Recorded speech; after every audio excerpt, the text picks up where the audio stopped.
Hello friends, welcome back to another video on the channel. If you're new here, welcome.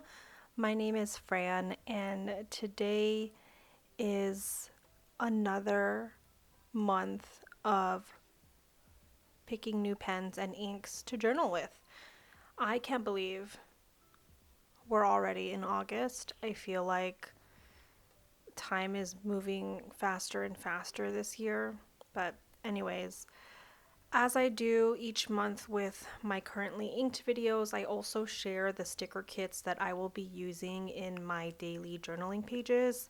Here I'm just showing you that I actually switched August and September's monthly kits from Coffee Monsters Co. because the August kit was like a traveling themed kit and we're traveling end of September to Tokyo, so that's why I switched the kits. So this August kit that I'm using is actually the September kit.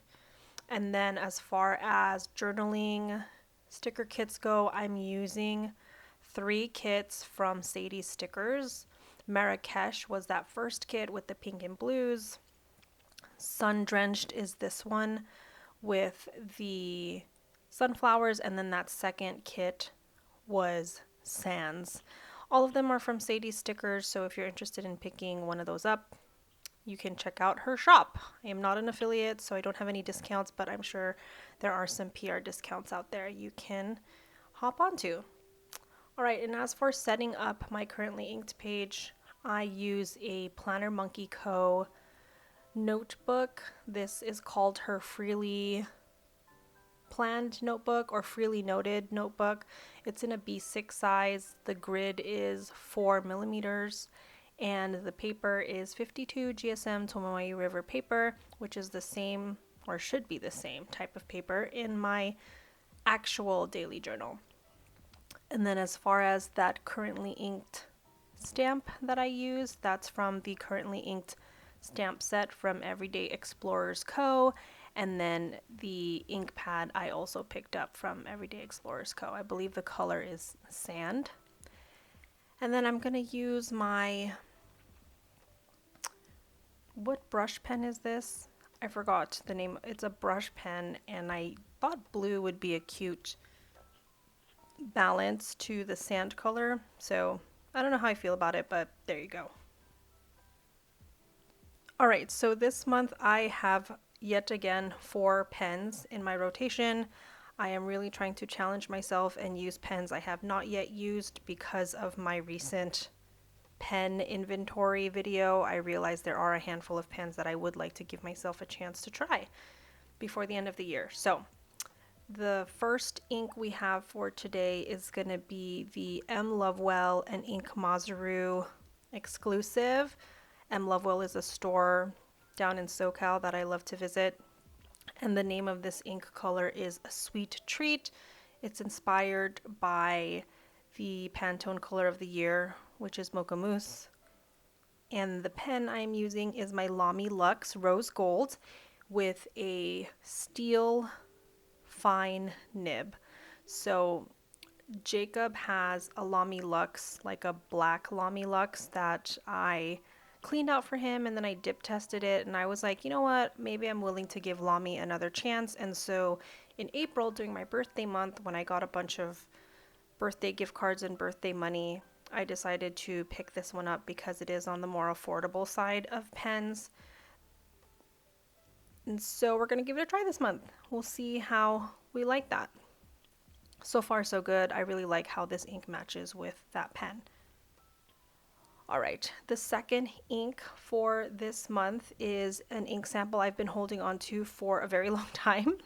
This is the Robert Oster Honeybee, and this is a nice, honestly, a golden yellow, just a true yellow ink, and I thought this ink would be perfect to use within any of the neutral colored kits, but mostly for that sun-drenched kit with the sunflowers. I felt like this ink would be a great match for that, and I pulled out my Esterbrook SD Botanical Garden pen, which I think I got this like early this year, like January or maybe even February, and I have yet to really use it.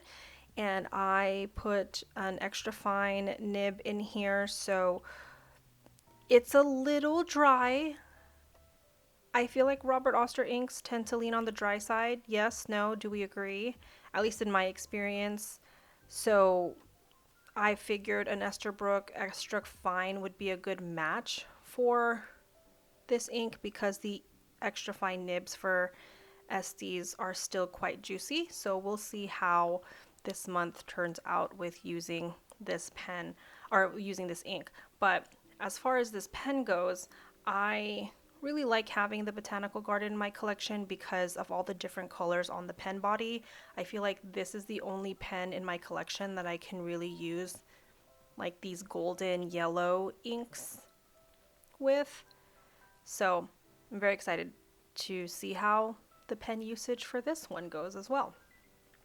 All right, and then for the next two colors, they're very typical of my preferences. So the third ink for today is going to be from Wearing Goal, and this is in the color Mad Hatter. I picked up this ink sample also at M. Lovewell, and it's a very like grayish green. I would say it's like a dusty green in my opinion. I don't know if everyone would agree with me on that, but I put this pen in my Sailor Pro Gear Slim Monu 10,000 leaves, and this was also one of my first Sailor pens that I picked up last year, and this is in a 14 karat gold medium fine nib.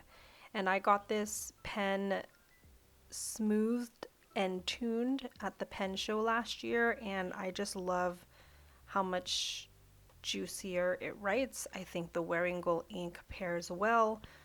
It's a very wonderful writing experience. I feel like I always have a green ink in my currently inked, and so I think for August this green is a perfect green to give those transitional vibes into fall.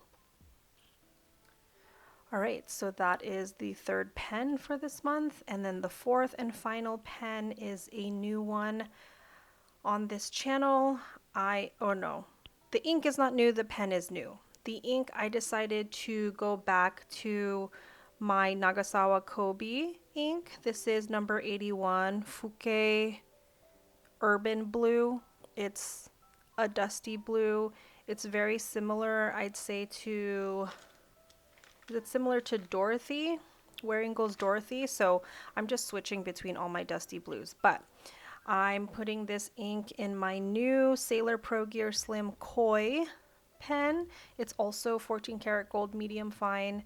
I get almost all my Sailors are medium fine, and then some of them, I have one Sailor pen that's ground, and then I have one Sailor pen, I think my Manju is a fine nib.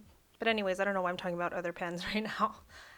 For this pen, I'm really excited. I really love this ink. I think this is going to go on my wish list for the San Francisco Pen Show because I know Nagasawa is going to have a booth there, and their inks tend to be a little bit cheaper than purchasing from one of their online partners. So if I can find this color in person at the pen show, I will definitely pick one up. If not, I'll find a shop that carries it. So that is my lineup for the month of August. And this is the funniest part of the clip. I lean over the table to grab this sticker sheet and I smush the blue ink, my little slither of ink on the page, so you can see when we do a close-up in a second that I smudged the ink. It's not bleeding on the paper. I literally just leaned on the notebook while it was still wet. So anyways, let me know what you all think of these four colors. I'm excited to get into the fall vibes with these four pens. Let me know which pen you think is going to be my most used pen for this month. All right, looking forward to hearing from you all below. Please give this video a thumbs up if you enjoy this content. Subscribe if you haven't already, and I hope to see you at the next video, my friends. Until then, have a wonderful day. Bye.